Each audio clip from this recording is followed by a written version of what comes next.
Conferencia de Pathwork número 159. La manifestación de la vida es la expresión de la ilusión dualista. Saludos, todos mis queridos amigos presentes. Que este nuevo año que llega sea bendito y exitoso desde el único punto de vista que realmente cuenta, que es el de encontrar su verdadero yo. La expresión el encuentro del yo real se ha usado tanto que ha perdido parte de su significado. Esto sucede siempre cuando uno usa una expresión a menudo, mecánicamente y sin pensar. Por lo tanto, es necesario contemplar profundamente el significado real de estas palabras. Cuando encuentras tu verdadero yo, inevitablemente encuentras el verdadero significado de la vida. Empiezas a entender la vida de un modo totalmente nuevo. Por lo tanto, también empiezas a comprender la manifestación externa de la vida y la muerte. Cuando entiendes esto, nada puede atemorizarte ni confundirte. Solo puedes entenderlo cuando percibes y experimentas emocionalmente los procesos de la vida interior y las leyes de la vida. Esto, a su vez, no se puede hacer de un modo abstracto, general o filosófico.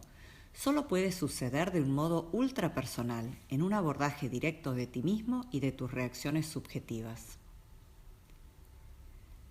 Una de las grandes dificultades de la vida es la inevitable curva descendente de todo proceso de crecimiento.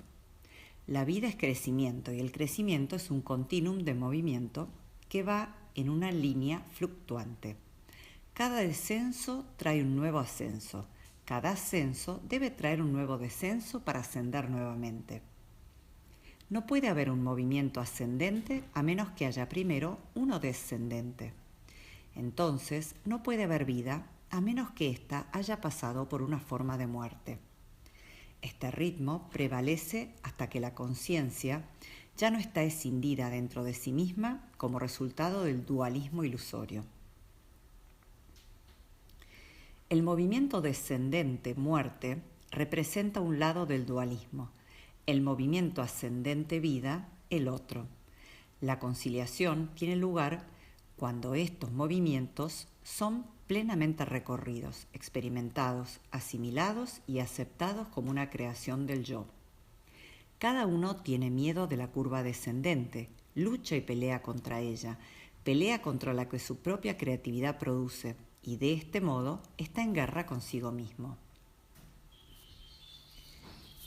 Esto significa que hay una total falta de comprensión de las leyes de la vida y de los hechos de la creación dentro de la propia conciencia. El miedo a la curva descendente significa miedo al cambio. En consecuencia, buscas el estancamiento como un medio de estar a salvo, como un medio de evitar el peligro aparente de entrar en la curva que tú mismo produces. La curva puede llevar a salir del conflicto solo cuando se la entiende, se la acepta y de este modo se la trasciende. El cambio de las curvas descendentes y ascendentes se manifiesta de millones de modos. El más burdo es la curva de la vida y la muerte física. Es el más atemorizante, solo porque el pequeño yo ciego no puede ver más allá de la próxima curva, de modo que el panorama total está escondido. Entonces parece ser un final, y finalizar en muerte y no en vida. En realidad, es parte de una cadena que termina en vida, sin la curva descendente. Luchar contra el cambio perpetuo, en movimiento, solo empeora la experiencia subjetiva. Sin embargo, la pelea y el miedo existen también en las manifestaciones menos burdas de esta ley de la vida. Toma, por ejemplo, un viaje, un cambio de domicilio. La gente invariablemente experimenta depresión cuando termina una fase de su existencia, aunque puede ser que hasta esté esperando con entusiasmo el nuevo comienzo. Cada nuevo comienzo presupone terminar la última fase, finalizarla, muriéndola, por así decirlo. Esto se aplica a todos los niveles del ser propio. En el nivel físico esto es obvio. Aunque seas capaz de ver el nuevo comienzo después del fin de la fase vieja, te resistes a él.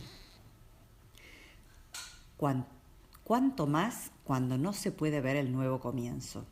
Idéntica ley se aplica al crecimiento y el movimiento internos. La vida nueva, el nuevo comienzo de una fase, solo puede seguirle a la muerte de lo viejo, que a menudo es dolorosa. Esto significa luchar a través del yermo y el barro, de las concepciones erróneas y la destructividad que uno tiene. Todos ustedes lo saben y lo experimentan una y otra vez en su camino. Ninguna expansión nueva puede llegar a menos que le siga al movimiento descendente del espíritu. Traducido, esto significa entrar en las profundidades del propio ser interior. Si en estas profundidades hay dolor, este debe salir, ya que de no ser así, no se puede disolver. El dolor obstruye la luz y por lo tanto debe ser desenterrado. Tal como expliqué antes, en la respiración existe un movimiento idéntico. Es la respiración del espíritu, la respiración del universo, aplicada a cada manifestación de la vida individual. Cuando mires tu vida y tus estados de ánimo, debes ver tus estados de ánimo malos como la curva descendente que presagia la próxima curva ascendente. Haz de ambos lo mejor sintonizándote con la próxima curva ascendente. Haz de ambos lo mejor sintonizándote con la inteligencia subliminal que siempre se puede percibir cuando se lo desea verdaderamente. Entonces no te resistirás a la curva descendente, retardando de este modo el paso del movimiento ascendente, de tu respiración y crecimiento espiritual. Abrazarás la curva descendente al aceptarla plenamente, al estar plenamente en ella y con ella. No puede haber modo más constructivo y efectivo de hacerlo que buscando entender el significado personal de tu curva descendente, enfocándola como creación propia y tratando de llegar lo suficientemente lejos en tus profundidades preguntando: ¿qué es lo que he creado y qué es lo que esto significa? ¿Qué significa tu vida en términos de las leyes interiores y los procesos interiores de la vida? ¿Qué significa tu anhelo insatisfecho de estos términos? ¿Qué significan tus frustraciones? No es necesario decir que solo podrás abordar todo esto cuando hayas admitido primero ante ti mismo los anhelos insatisfechos, tu descontento, tus heridas y miedos, tus deseos reales. Una vez que hayas hecho esto frontalmente y con honestidad, podrás empezar a buscar un entendimiento de por qué existe todo esto y por qué los deseos no están satisfechos. Su existencia misma en tu vida es tu propia creación, tanto como una obra de arte o una realización de cualquier otro acto creativo que admites como propio. La única diferencia es que a uno lo creas consciente y deliberadamente y al otro inconsciente e inadvertidamente. Entonces debes buscar entender la creación negativa como producto propio. A menos que lo hagas, no podrás deshacer la creación negativa ni podrás encontrar jamás la gloria de la vida y sus riquezas que están constantemente a tu disposición. No ver que las creaciones negativas son producto tuyo hace que inevitablemente te rebeles contra ellas. Entonces te encuentras en la posición peculiar de oponerte a ti mismo. Lo que produce una mano, la otra lo niega y pelea contra ello, sin darse cuenta de lo que está pasando. Entonces te opones al destino, a la vida, a todo el bien que podría trabajar para ti si estuvieses listo para sacarte las anteojeras.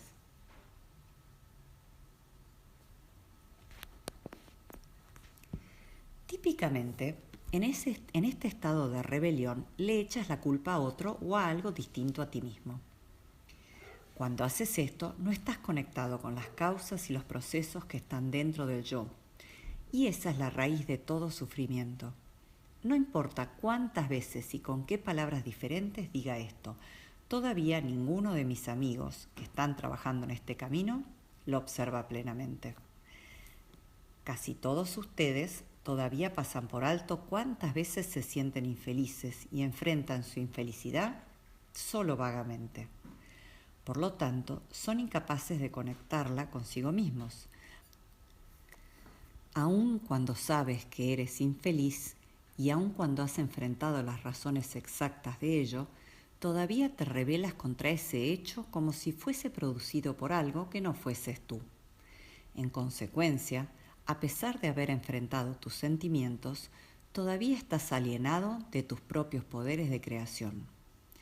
El magnífico proceso creativo, que está constantemente en funcionamiento dentro de ti, a menudo se revela primero en su manifestación negativa.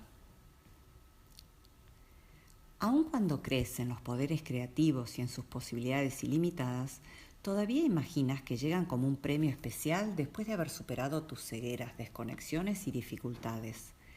Antes de poder participar en los poderes creativos universales, debes volverte un producto terminado, por así decirlo.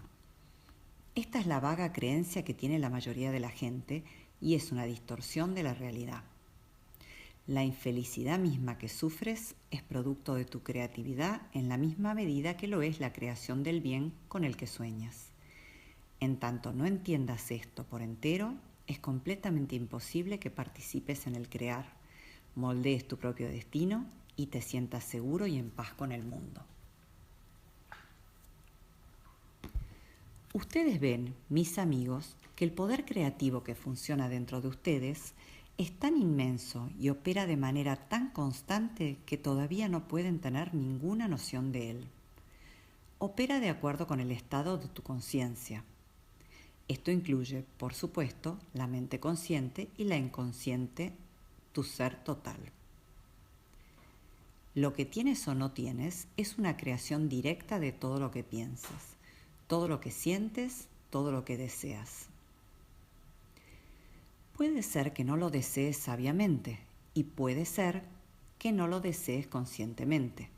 Por cierto, pero inconscientemente lo deseas.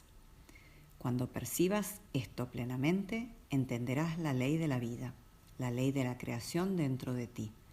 Empezarás a sentir vagamente el tremendo poder que está a tu disposición. Es un poder magnífico. No permitas que trabaje inadvertida y arbitrariamente, al azar, por tus procesos de pensamiento destructivos y descuidados, tus miedos, tus concepciones erróneas, tu ignorancia, en suma, por permitir que tanto material permanezca inconsciente y, en consecuencia, desconectado de ti. Si lo haces, los procesos destructivos terminarán la creación de ti mismo y de tu vida en la medida exacta en que existan. Una y otra vez reaccionas como si tu inconsciente no existiera. Te das cuenta de que deseas algo, pero todavía no se te ocurre que si ese deseo permanece insatisfecho, tu propio inconsciente debe trabajar en la dirección opuesta a él. No buscas en tu interior la razón de la insatisfacción. No ves tu estado como un producto propio o creación propia. Busca las formas que están dentro de tu poderosa sustancia del alma y que son la causa de todo lo que tienes y todo lo que no tienes. La separación entre tu mente consciente e inconsciente es tu mayor enemigo. En el momento en que se elimina la separación, ya no eres gobernado por fuerzas interiores que no conoces y por lo tanto temes. Sin embargo, lo que más temes y a lo que más te resistes es a la eliminación de esta pared separadora. Luchas tan furiosamente contra esto. Esto es una gran insensatez, ya que solo en este estado de separación eres impotente. Y solo en este estado de separación te ves prácticamente forzado a atribuirle tu infelicidad a poderes oscuros que parecen no tener nada que ver contigo. En consecuencia, tienes miedo tanto del mundo como de tu propio ser interior. Dado que tienes miedo de tu propio ser interior, no quieres mirarlo. Dado que no quieres mirarlo, te separas de él y por lo tanto parece que es necesario tenerle miedo. No querer mirarlo da por resultado, lógicamente, una falta de conciencia y una falta de conocimiento de lo que está pasando.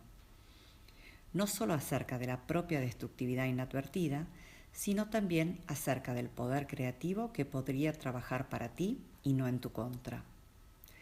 Este es uno de los círculos viciosos importantes que tercamente te rehusas a transformar en uno benigno. El poder creativo interior no solo es constructivo, benigno, bueno y sabio. También es destructivo, vicioso, malo y estúpido. Esto no lo hace menos divino en lo que concierne a su origen y esencia. Es error, concepción errónea y deseos malignos tanto como es verdad, realidad y amor. Es así en su manifestación actual debido al estado temporal de la mente de la entidad. No es así de manera inherente. El poder trabaja eterna, neutral e incuestionablemente de acuerdo con la conciencia y la dirección de la entidad. El poder creativo se expresa a través de ti de acuerdo con lo que tú eres en cada momento.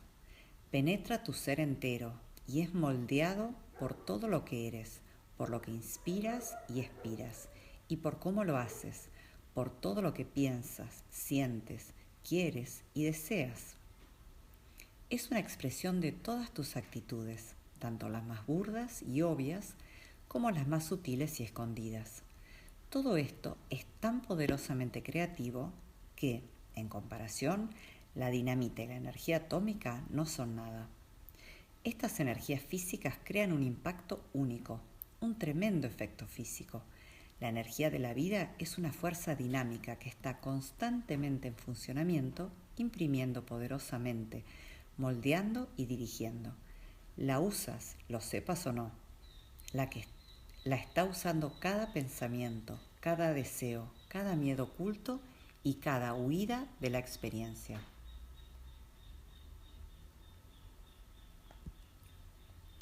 Un camino tal como este apunta primordialmente a darse cuenta de esta verdad, a entender este hecho de la vida y eliminar la pared separadora entre la mente consciente y la inconsciente. No debes imaginarte que consciente e inconsciente son dos mentes diferentes. Son una y la misma. Solo parecen ser diferentes cuando recién se descubre la parte inconsciente. En ese momento parece ser una criatura completamente desconectada de las metas y los deseos conscientes. Solo poco a poco, cuando estas dos partes del individuo se unen, se vuelve obvio que han sido una todo el tiempo y que estaban escindidas en dos de manera artificial. Entonces, una parte había sido olvidada, su existencia había sido negada. Es lo mismo en lo que concierne a la mente universal. La conciencia humana no está separada de la conciencia universal. De hecho, no hay una línea divisoria clara para delinear la diferencia. Lo mismo que ocurre con lo consciente y lo inconsciente de la personalidad, ocurre con la conciencia individual y universal. Esto se aplica tanto a las partes de las que se toma conciencia como a aquellas de las que no se toma conciencia. Es imposible determinar dónde termina la conciencia individual y dónde empieza la conciencia universal. Tu propia mente consciente inmediata, que está ahora mismo a tu disposición, es la margen de la vasta mente universal. Expresar el pensamiento de que la humanidad está conectada con la mente universal no transmite correctamente la verdad, ya que esto podría implicar que dos cosas diferentes están conectadas. Esto es engañoso, ya que las dos no son diferentes en su naturaleza, en su esencia u origen. Son lo mismo. Al igual que con lo consciente y lo inconsciente, la mente humana y la mente universal están separadas por la mera falta de conciencia. La mente consciente que expresas en tu vivir diario solo está separada del todo vasto, de la mente universal, por una creencia ilusoria de que estás separado. Tú no posees un aspecto de esta mente universal, ni siquiera eres una parte separada de ella. Eres ella. Lo que ahora es inconsciente, en un momento fue consciente. Que una parte de ti se volviera inconsciente no es algo que te sucedió, es algo que hiciste. La hiciste inconsciente, tal como sigues haciendo inconsciente material diariamente. Esto se aplica aún a material que has conocido antes de esta vida. Aún eso no es sino olvidado momentáneamente, porque pensaste que era más conveniente olvidarlo. No importa cuán inconsciente seas de lo que pasa en tu interior, cuando lo encuentras, no es nada más ni nada menos que un redescubrimiento. Generalmente, uno hasta siente que como si lo hubiese sabido todo el tiempo. Esto se aplica tanto al material psicológico reprimido de esta vida como a las grandes verdades metafísicas. Todo el conocimiento que hay en el universo, en esencia, está en ti. Tu conciencia se ha separado de este conocimiento y por lo tanto ha olvidado. Esto es verdad tanto para la parte errónea y destructiva como para la mente universal. Tú eres una manifestación de esta última. Cuando la separación se desvanece, también se desvanece la ilusión de que eres un ser separado. Tu miedo a abandonar esta ilusión es tan trágico porque crees que solo este estado ilusorio y separado es real y tiene identidad. Crees que cuando pierdes tu separación, pierdes tu identidad y en consecuencia tu vida misma. Esto es totalmente falso. La separación debe desvanecerse. La separación existe a causa de innumerables errores que en el curso de un camino, tal como este, empiezas a descubrir y pones al descubierto. En este estado separado, el error principal es el dualismo, todos los esto o aquello. Hemos hablado de muchos aspectos dualistas, muchas alternativas falsas en las que los seres humanos están sumidos continuamente y por las que sufren. Te pierdes más y más en una trampa porque piensas que debes hacer una elección entre alternativas dualistas y por lo tanto erróneas, basadas en premisas completamente falsas. He hablado de muchas de ellas y tú, en tu pathwork individual, has encontrado muchas más de las que podemos mencionar acá. Esta noche hablaré de un dualismo específico, extremadamente importante y muy fundamental, basado, como siempre, en conceptos erróneos. Esta dualidad particular es universal. De un modo u otro, se aplica en alguna medida a todos los seres humanos. Es la siguiente: placer contra bondad. La palabra placer incluye toda la felicidad personal, la plenitud, la gratificación en todos los niveles, el interés propio, el hacerse valer. En esta dualidad, todas esas cosas contradicen la bondad y el desinterés y por lo tanto deben ser sacrificadas. La faceta opuesta de esta misma dualidad son las privaciones que uno se hace a sí mismo con el propósito de ser decente, honesto y moral. Debes ser bueno y si no, la bondad y el desinterés significan entonces la renuncia a la dicha. Es imposible captar plenamente el daño que hace la concepción errónea de esta dualidad a menos que uno contemple sus ramificaciones muy cuidadosamente. Sacrificar el placer incluye todo. Dado que la vida es placer, haciendo eso se renuncia a la vida misma.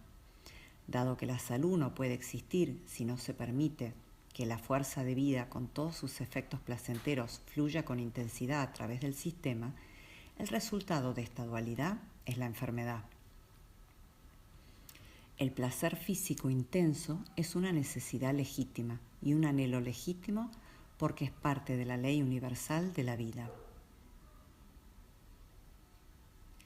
La individualidad, la autonomía y el hacerse valer son aspectos de la madurez y la responsabilidad por uno mismo. Son intensamente placenteros y también deben ser abandonados cuando se supone que el placer es algo erróneo y por lo tanto se lo niega. Entonces el individuo permanece en un doloroso estado de dependencia y falta de identidad. Se debilita de debilidad e impotencia, porque siente de una manera remota como si ese fuese el modo de ser más decente y desinteresado. El otro modo de ser parece demasiado agresivo, vigoroso y prohibido. En consecuencia, en esta dualidad también debe abandonarse el placer espiritual de conocer el poder interior y los potenciales propios para crear el destino. Esto también parece demasiado placentero, demasiado presuntuoso, no lo suficientemente humilde. Se abandonan todas estas delicias en la creencia distorsionada de que son erróneas. Las personas creen que si se hacen valer de este modo, si se arrogan poderes que en realidad eran suyos en el comienzo, son egoístas y pecadores. Sin embargo, solo habrán de creer en esta falsedad porque son realmente egoístas y pecadores en otros aspectos, y no a causa de su necesidad de individualidad y éxtasis. Al creer en esta falsedad, no pueden despojarse del egoísmo, la codicia y la crueldad reales.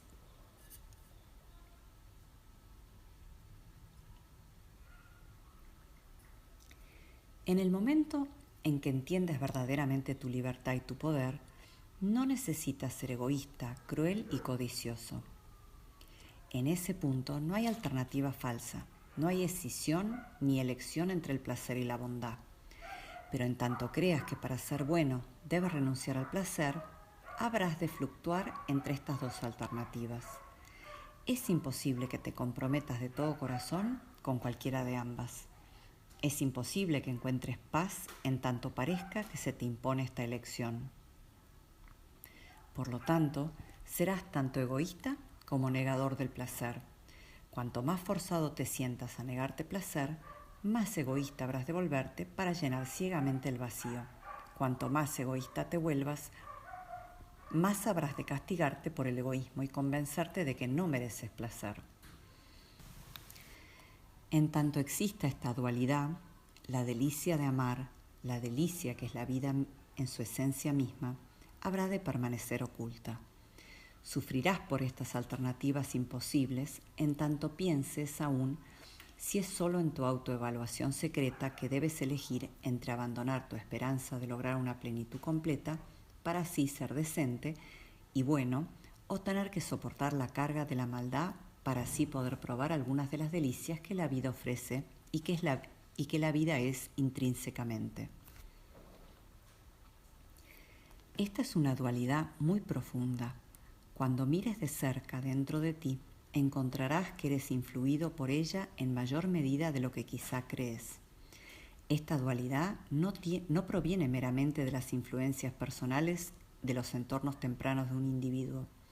Existían, por supuesto, pero solo porque esta es una distorsión universal tan generalizada. La parte destructiva de la conciencia universal está profundamente impresa de esta dualidad. Está imbuida de sus divisiones falsas. Cuando llegas al punto en que experimentas profundamente la unidad original de la vida con respecto a esto, descubres la verdad tremenda de que no existe tal elección. Entonces puedes ir hacia toda posible delicia, plenitud, gratificación, todo posible placer y éxtasis, y ser al mismo tiempo una persona totalmente generosa, dadora y que se entrega. De hecho, entregarse y dar no solo lo privan a uno de nada, como uno teme cuando todavía vive en la dualidad, sino que son enriquecedores. Puede ser que ya aceptes esto en teoría, pero cuando llega el despertar emocional, es inmensamente transformador. Es como si te hubieses despojado de la carga de cadenas innecesarias y hubieses descubierto la gran libertad del mundo, de crecer, de ser, de expandirte y experimentar la vida. Entonces ya nada obstruye el crecer y seguir creciendo en fortaleza e integridad, en amor y sabiduría, en poder para crear, en conciencia de las cosas tal como son realmente, en la habilidad de experimentar el placer supremo. Mis amigos podrán sorprenderse ante la expresión, la parte destructiva de la conciencia universal, ya que generalmente se supone que la conciencia universal es solo constructiva. Aquí, nuevamente, se hacen divisiones arbitrarias que no existen. Tal como tú tienes un inconsciente personal constructivo y destructivo, así es también con la conciencia de esta esfera terrestre, de cada nación, de cada ciudad, de cada grupo. Al igual que en el individuo, esta conciencia es en parte constructiva y en parte destructiva. Lo que contiene, en parte es consciente y en parte no. Al igual que los individuos son una expresión de lo divino y pueden manifestar el poder unificado y la bondad de lo divino cuando llegan a las profundidades de sí mismos, trascendiendo tanto la mente consciente de vigilia como el inconsciente destructivo, lo mismo puede hacer la conciencia grupal. Grupos más grandes de personas cuya sustancia creativa de vida combinada forma una unidad, también pueden realizar tal cambio. Cuanto más disuelvan los individuos sus procesos destructivos conscientes e inconscientes y los trasciendan al llegar a las profundidades divinas unificadas, más habrá de cambiar la conciencia del mundo. De este modo, cada individuo contribuye a la forma del mundo por medio de su propio desarrollo y crecimiento, mucho más de lo que puede apreciar. No hay otra salvación que el descubrimiento del fundamento del ser propio, que está muy vivo, es muy poderoso y está lleno de potenciales y posibilidades, infinito en bien, infinito en abundancia. Si el ego inteligente puede aceptar esto como una posibilidad y trabajar con ella activando deliberadamente este poder, la capa intermedia de error, destrucción y sufrimiento cederá mucho más rápidamente que si el ego inteligencia no lo hace.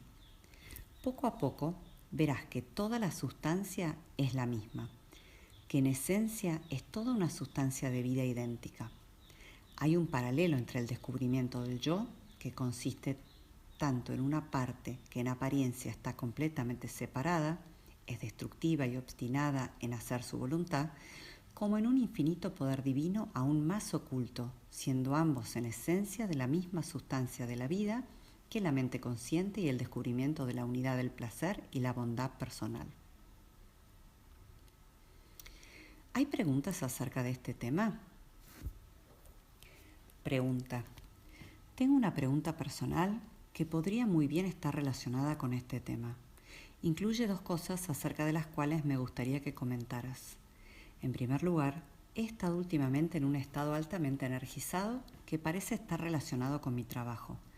Me ha impedido dormir y me ha forzado a recurrir nuevamente a tomar tranquilizantes. En segundo lugar, muy pronto veré a una persona que ha sido cercana en el pasado. Estoy extremadamente atemorizado y me siento ambivalente acerca de esta persona y siento que no puedo permanecer en control cuando estoy en su presencia. Pienso que el terror sexual que tengo es muy fuerte en esta situación. Respuesta. Sí, por cierto que esto se relaciona mucho con el tema de esta conferencia. Ambas facetas están conectadas entre sí, son interdependientes. Tu estado altamente energizado es un resultado directo de desplazar la fuerza sexual natural. No tiene modo de encontrar expresión en el placer, que es lo que se supone que haga. La privación de placer te enferma en cierta medida. El hecho de que a partir de miedos e ideas falsas te prohíbas en todos los niveles el placer intenso que se supone que experimentes, crea una energía que no puedes asimilar correctamente. En una persona que funciona sanamente debe haber un movimiento perpetuo de energía. Esto no puede suceder cuando se detiene deliberada y artificialmente el destino de la corriente de placer. El placer tiene lugar cuando sigues la corriente de energía. Conduce a amar, dar y recibir, unirse, abrirse a las fuerzas de la vida. Conduce al yo más interno con todos sus poderes, como así también a otra persona con quien uno comparte estas delicias. Cuando esto se sigue por entero, el sistema humano funciona bien. Cada unidad de energía tiene su propio metabolismo, su propio ritmo o movimiento. El miedo de encontrarte con esta persona se debe a que la energía del principio de placer en ti es activada fuertemente. Entonces, tu concepción errónea de que la unión con el otro sexo y los placeres de esta unión son malos y peligrosos sale a la superficie de manera más directa. Esto es bueno porque te permite observarlo, verlo en acción, ver su poder dentro de tu conciencia y convencerte de lo ridículo que es este miedo. Si entiendes lo que te pasa, puedes hacer de esta experiencia un escalón más de crecimiento para ti. Hasta en tu situación de trabajo, el problema es esencialmente el mismo. Esto es para ti una nueva experiencia. Es una buena experiencia en cuanto a que muestra que has dominado un impedimento. Muestra que te estás manejando exitosamente con la realidad en una medida mucho mayor que antes. Muestra que puedes manejar y aceptar ciertos aspectos de la vida que antes nunca habías estado dispuesto a manejar y aceptar. No solo haces un buen trabajo como tal, sino que has superado bloqueos y dificultades que había dentro de ti y que hace poco tiempo parecían insuperables. Tu fortaleza y tu buena voluntad personales te han llevado a este crecimiento que debe ser experimentado como placentero. Descubrir la fortaleza, los recursos, las habilidades, la resistencia y cualquier bien que uno tenga es placentero. Podría experimentarse como un conocimiento de las infinitas posibilidades propias para el bien, como despojarse de una camisa de fuerza restrictiva e innecesaria. Sin embargo, te niegas este placer, el placer de tu propio logro, tal como te niegas todo placer. Es como si entre tú y la experiencia hubiese una película gruesa y transparente, como una pared de plástico.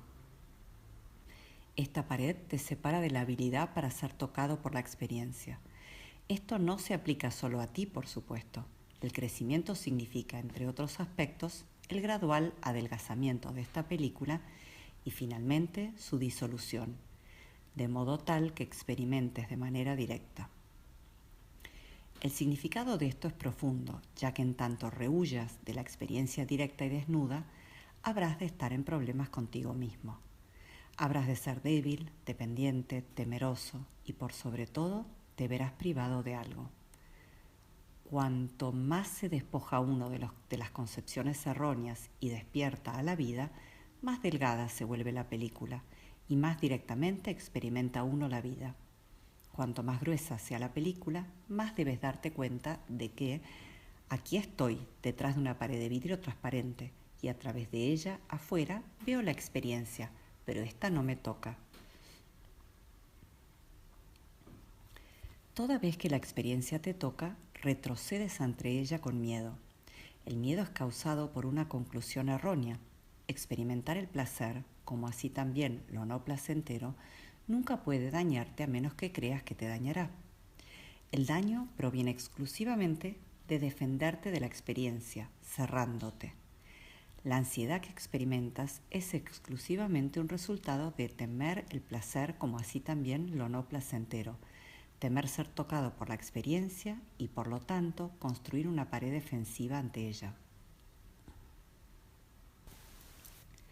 Para salir de este estado, tienes que reconocer que tu inconsciente todavía no está tan dispuesto como tu mente consciente. Acepta esto por el momento, ya que este es el requisito para influir en él. Trata con tu inconsciente que se resiste de un modo inteligente. Háblale de una manera relajada. Dile, estoy equivocado al tener miedo de la experiencia. Nada malo puede sucederme si experimento placer o si soy herido o decepcionado. Estos son miedos ilusorios. Quiero la fortaleza que es esencialmente mía. Pongo en juego los poderes que están dentro de mí más profundamente que las ideas y los miedos falsos. Ya no quiero rechazar la experiencia. Mi miedo a los sucesos así llamados, buenos o malos, está basado en la ilusión. De este modo aprenderás poco a poco a permitirte experimentar lo que sea que aparezca en tu camino. Permite que venga a ti, no le impidas que llegue. Que todos ustedes logren un entendimiento más veraz de la gloria de la vida, el cual les hará reconocer más y más que no hay nada que temer, absolutamente nada. Su miedo es ilusión. Miedo e ilusión son sinónimos, tal como lo son vida y placer. Sean benditos, permanezcan en Dios.